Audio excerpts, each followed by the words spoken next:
Magandang gabi po mga kapasta. Tawagin niyo na lamang po akong Ate Naida, isa pong mananahi. Hindi ko po makakalimutan ang karanasan ko, kaya naisipan ko pong ibahagi rin sa mga tagapakinig ninyo. May inaanak po ako noon na magdidibo. Inaasahan ko na po na ako yung magtatahi ng susuotin niyang gown at hindi nga po ako nagkamali.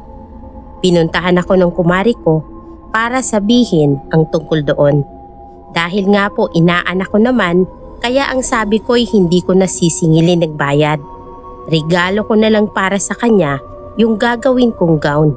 Kaya naman ay tuwang-tuwa ang kumari ko. Excited din akong gawin yung gown dahil first time ko lang po na magtatahi ng ganon. Para sa dibo pa at inaanak ko pa yung magsusuot.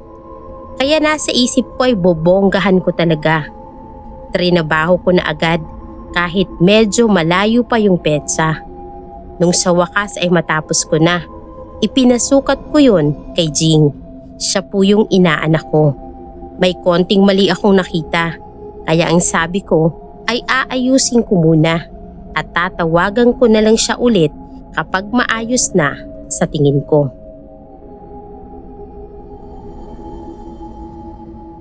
Isang linggo na lang noon at magdidibo na si Jing, pero hindi pa niya kinukuha yung gown niya.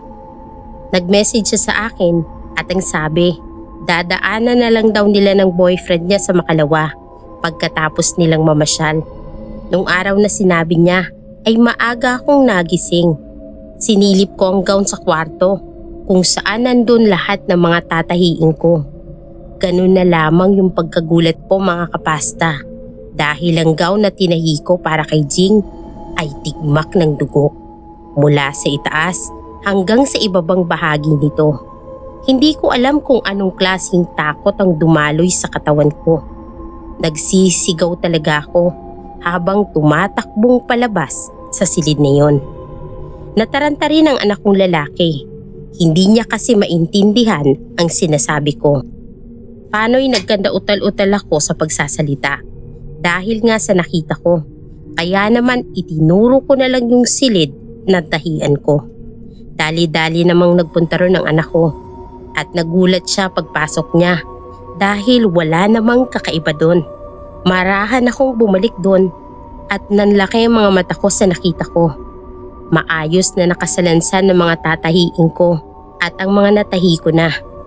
Nilapitan ko yung gown na para sa dibo ng inaanak ko at sinek itong maigi.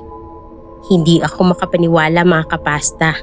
Sabi ko sa anak ko, kanina lang ay kitang-kita ko na puro dugo yun. Napakamot naman ang ulong anak ko at ang sabi ay iwasan ko raw ang magpuyat sa pananahi para hindi daw ako naghahalusinate. Hindi na ako umimik at nangihinang napaupo na lamang ako habang binabalikan sa isip ko yung nakita ko kanina. Nung hapon din yon ay hinihintay ko si Jing dahil nagsabi ito na dadaanan niya yung gown. Pero gabi na ay hindi pa ito dumarating. Kaya naman naisip kong ihatid na lang ang gown sa kanila. Pagdating ko sa bahay nila, kinabahan ako mga kapasta. Dahil nadatnan ko na maraming tao sa loob at labas ng bahay nila. Wala doon ang kumari ko. Ang nakausap ko ay isang kamag-anak nila. At ang sabi, pinuntahan daw ng kumari ko ang anak niya dahil na-aksidente ito sa motor kasama ang boyfriend.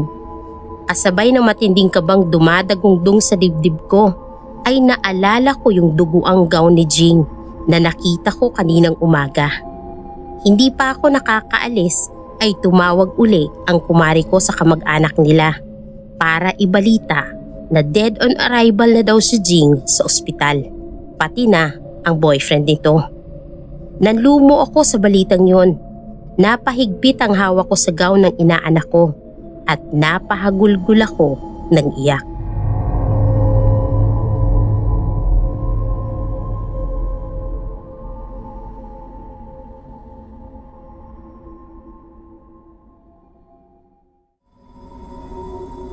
Mga kapasta, masayang bati po sa inyo. Ako po si Jocelyn. Sana'y makapasa sa inyo ang kakatuwang karanasan namin ng kakambal ko. Ang kakambal ko po ay si Joylyn. Nung maliit pa lang po kami, ay madalas ko na siyang nakikita na may kinakausap kahit wala namang kaming nakikita. Mahilig talaga siyang magsalita ng mag-isa, kaya nakasanayan ko na. Sabi rin nila Papa, natural lang daw sa bata na maglaro mag-isa at kausapin ang sarili. Pero nagsimula silang mag-alala nung inaaway na ni Joylyn ang sarili niya at sinasaktan. Pinaalbularyo siya ni Mama pero umokay naman po siya. Ilang buwan din po siyang natahimik. Pero makaraan lang po ng ilang buwan ay balik na naman siya sa dati. Sinubukan ko na rin pong tanungin kung sino ba talaga ang kinakausap niya. At lagi lang ang sinasagot niya sa akin ay nag-i-imagine lang daw siya. Wala talaga siyang kausap. Wala na pong nagawa sina Mama at Papa, kundi hayaan na lang siya sa gawin niya. Kahit po ang mga doktor ay wala ring nakitang diferensya sa kanya. Tumitino kasi siya kapag pinapatingnan. Ilang buwan po noon bago kami magdibo ay naaksidente ako sa bisikleta. Nabangga ako ng motor kaya naman tumilapon ako sa bangin. Buti na lang po at mababaw lang yung bangin na yun kaya nabuhay pa rin ako. Ang dami pong nagsasabi na ikalawang buhay ko na raw po yun. Hindi ko pa daw po talaga oras. Kaya lang mula nang mangyari sa akin yun mga kapasta ay nagsimula nang makakita ako ng mga kakatuwa habang nakakonfine ako sa ospital. Bigla na lang akong may nakikitang tila hangin pero korting tao. Sa tingin ko, mga multo. Kaya madalas ay nagtatakip na lang ako ng mata para hindi ko sila makita. Nagpabili pa talaga ako ng pantakip sa mata ko. Wala akong pinagsabihan tungkol sa mga nakikita ko, kahit na po ang kakambal ko. Bago kami magdibo, ay nakalabas naman ako ng ospital. Ang sabi ni Mama, yung dibo namin ay hindi lang selebrasyon ng birthday namin, kundi pati na rin daw sa pangalawang buhay ko. Nung mismong araw ng dibo namin pagkatapos po ng program, ay nawala sa paningin ko si Joylyn. Hinahanap ko siya kasi tinatanong na din siya ng mga kaibigan namin.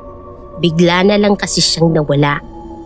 Pinuntahan ko siya sa maliit na hardin namin sa likod bahay kasi alam kong paborito niyang tambayan yon. Mga kapasta, pakiramdam ko ay nanlaki ang ulo ko at nagtayuan ang mga balahibo ko sa nakita ko. Si Joylyn, meron siyang kasayaw na nasisiguro kong hindi yun tao. Nakadantay ay isang kamay niya sa balikat ng kasayaw niya habang ang isang kamay nito ay nasa baywang niya. Kilabot na kilabot ako dahil nakikita ko ay isang anyong tikbalang. Napaatras ang mga paa ko. Ang akala ko'y sumisigaw na ako pero wala palang boses na lumalabas sa bibig ko. Sa pag-atras ko ay natabig ko yung florera namin kaya naman bumagsak yun sa sahig at lumikha ng ingay. Pareho silang napalingon sa akin. Yung tikbalang ay nagmamadaling umalis. Hindi ko nakita kung saan ito tumakbo. Habang yung kakambal ko ay pinilit akong tanungin kung anong nakita ko. Hindi ako nakapagsinungaling sa kanya. Sinabi ko ang totoo. Nakiusap siya sa akin at nagmakaawa na wag kong sasabihin yon kahit kanino. Umuulang ako mga kapasta. Pagkatapos ay nag-usap kami ng masinsinan. Inamin niya sa akin na matagal na silang magkaibigan ng tikbalang noong pang mga bata pa kami. At inamin ko rin sa kanya na nagsimula na akong makakita ng ibang nilalang mula nang maaksidente ako. Mga kapasta, maaaring hindi ka panipaniwala ito sa iba. Pero sa amin ng kakambal ko, napagkasunduan namin na ilihim na lang sa iba yung mga kakatuwang pangyayari sa buhay namin. Kaya hanggang dito lang po ang maibabahagi ko sa inyo. Sana po ay nagustuhan ninyo.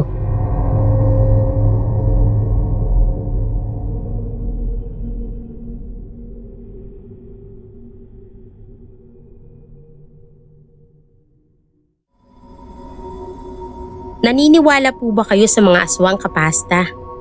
Ako po dati ay hindi. Pero nang makilala ko po si Rowella ay doon lang ako naniwala. Ako po si Anika, isang pangkaraniwang estudyante. Nasa second year college na ako nang mag-cross ang landas namin ni Rowella. Nagkabanggaan kami at tinulungan ko siyang pulutin ang mga gamit niya. Pagkatapos niyang magpasalamat ay nakipagkamay siya sa akin at ang sabi, gusto niya raw akong maging kaibigan. Mula nga noon ay naging magkaibigan na kami. Hindi lang kami sa school nagkikita, kundi pumupunta na rin siya sa bahay namin at ganun rin ako sa kanila. Nung malapit na siyang magdibo, sinabihan niya ako na tulungan siyang mag-ayos sa kanila sa mismong bakuran nila. Kasi doon daw gaganapin yung dibo niya sa mismong bakuran nila. Medyo malawak din kaya hindi na nila kailangang maghanap pa ng ibang venue. Siyempre okay lang sa akin. Pero habang nag-aayos kami ng decoration ay may sinabi siya na naging palaisipan sa akin. Ang sabi niya, sa dibo niya raw ay mayroong magpupuntahan na hindi naman inimbitahan. Kapag may nakita raw akong kahina-hinalang kilos, sabihin ko raw agad sa kanya. Inusisa ko siya kung sino ba ang mga yon. Ang sabi niya, mga taga-probinsya sila. Yun lang ang tanging naging sagot niya kahit marami pa akong tanong.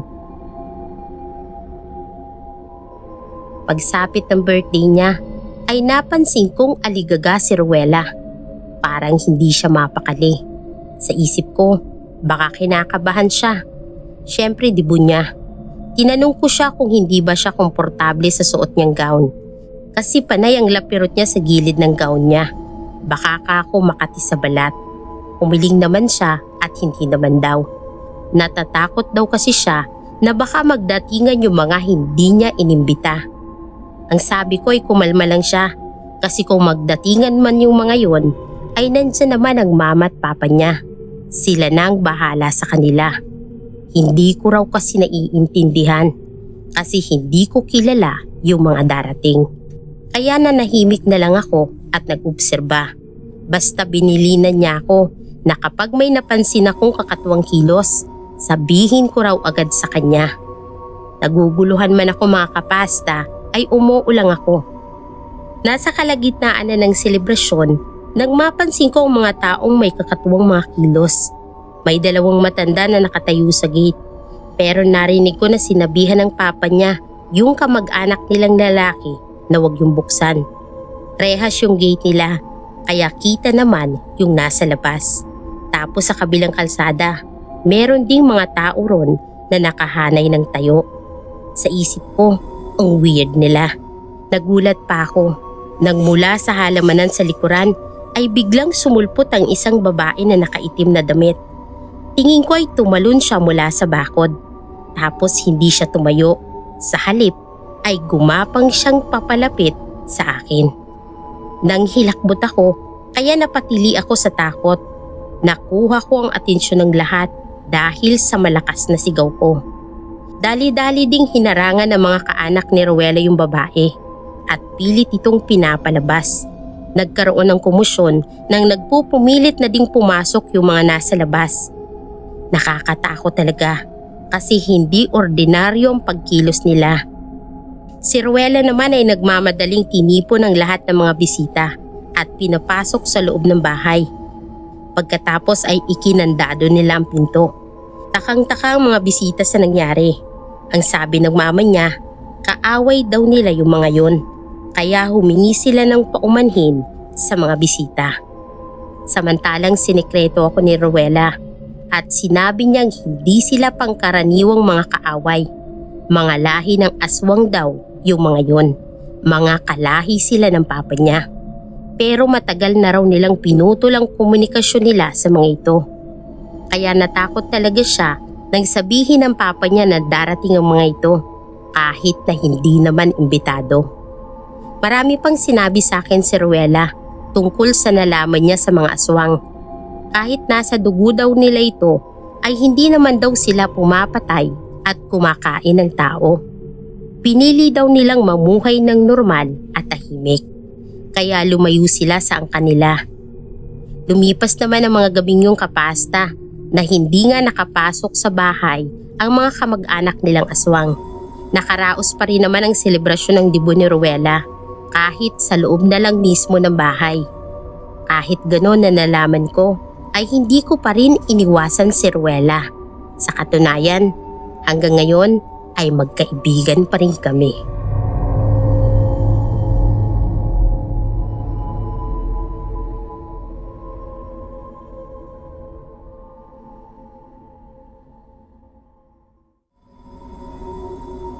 Ako po si Christine.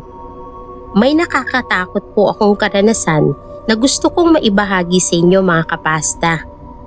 Nangyari po ito sa mismong araw ng dibo ko noon kasi 2 buwan bago magdibo ay sumakabilang buhay ang tatay ko. Sobrang close po kami dahil nag-iisa akong anak na babae. Ang sabi po nila, Papa's girl daw ako. Kung meron man pong excited sa dibo ko, unang-una na po ron ang tatay ko. Mas excited pa nga siya kaysa sa akin. Pero ayun na nga po, bago pa man dumating yung araw ng dibo ko, ay binawi na ni Lord si tatay. Ayoko nga sanang ituloy yung selebrasyon kasi wala na si tatay. Pero ang sabi ni nanay, hindi raw gugustuhin ni tatay na hindi yun matuloy. Dahil ang gusto ng tatay ko ay maging masaya ako sa 18th birthday ko na isang beses lang mangyayari sa buong buhay ko. Nung mismong araw na yon mga kapasta, sobrang bigat ng pakiramdam ko. Hinahanap ko talaga ang presensya ni tatay. Lalo na nung isa-isa na akong isinasayaw ng mga kapatid kong lalaki, mga pinsan at kaibigan. Hindi ko talaga mapigilan ng maiyak. Bago pa matapos yung sayaw, ay napansin ko yung isang lalaking nakatayo sa bandang gate. Nakatingin ito sa direksyon ko. Lumakas ang kabog ng dibdib ko kasi parang si tatay sa paningin ko. Pinakatitigan ko ang lalaki dahil medyo madilim sa pwestong yon at hindi naaabot ng ilaw kaya hindi ko masyadong maaninag kung si tatay nga ba yon. Nang matapos ang sayaw ay sinubukan kong lapitan yung lalaki. Pero nung papalapit na ako sa kanya ay bigla siyang tumalikod at nagsimula ng maglakad palayo. Sinundan ko pa rin siya at nang mapatapat siya sa ilaw mula sa poste, nasinagan siya nito. Lumingon siya sa akin at doon ko lamang natiyak na si tatay nga yun. Hindi ako pwedeng magkamali. Kaya naman sumigaw ako ng tatay. Tinawag ko siya at inalis niya ang tingin sa akin. Nagpatuloy ito sa paglalakad. Wala akong nararamdaman ni katiting na takot mga kapasta. Hinabol ko si tatay kahit alam kong hindi ko na siya dapat habulin dahil patay na siya. Sa paghahabol ko sa kanya ay bigla akong napahinto nang makita kong unti-unti siyang naglalaho. Sumigaw ulit ako. Ayoko pa kasing umalis siya. Tapos bigla ko na lang narinig ang sigaw ng nanay ko at ng kapatid ko. Hinahabol na rin pala nila ako. Hindi ko lang namalayan dahil nakatuon ang atensyon ko kay tatay. Nang maabutan nila ako ay niyakap agad ako ni nanay at tinanong kung anong nangyayari. Walang pag-aalinlangan kong sinabi sa kanila na nakita ko si tatay. Nag-iyakan kami at ang sabi nila ay naniniwala raw sila sa akin. Tanging ang lola ko lang ang kumukontra at nagsabing ang nakita ko ay hindi talagang tatay ko. Masamang espiritu lang daw yon na gustong paglaruan ang emosyon ko. Kung si tatay daw talaga yon ay hindi yon magpapahabol sa madilim na kalsada na pwede kong ikapahamak. Kaya sa susunod daw ay mag-iingat ako sa mga nakikita ko. Ipagdasal ko na lang daw ang kaluluwa ni tatay. Dahil nga sa sinabi ni Lola, napaisip din ako. Baka kaya biglang naglaho si tatay nang sinundan ko siya dahil hinabol na rin ako nila nanay. Kung hindi ako sinundan nila nanay, baka nagpatuloy pa ako sa pagsunod kay tatay sa dilim at hindi ko alam kung anong pwedeng mangyari sa akin.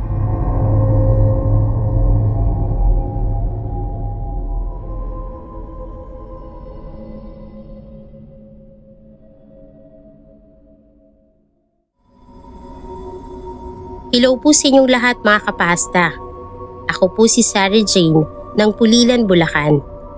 Ang isishare po sa inyong kwento ay nangyari noong maimbitahan ako sa isang dibu.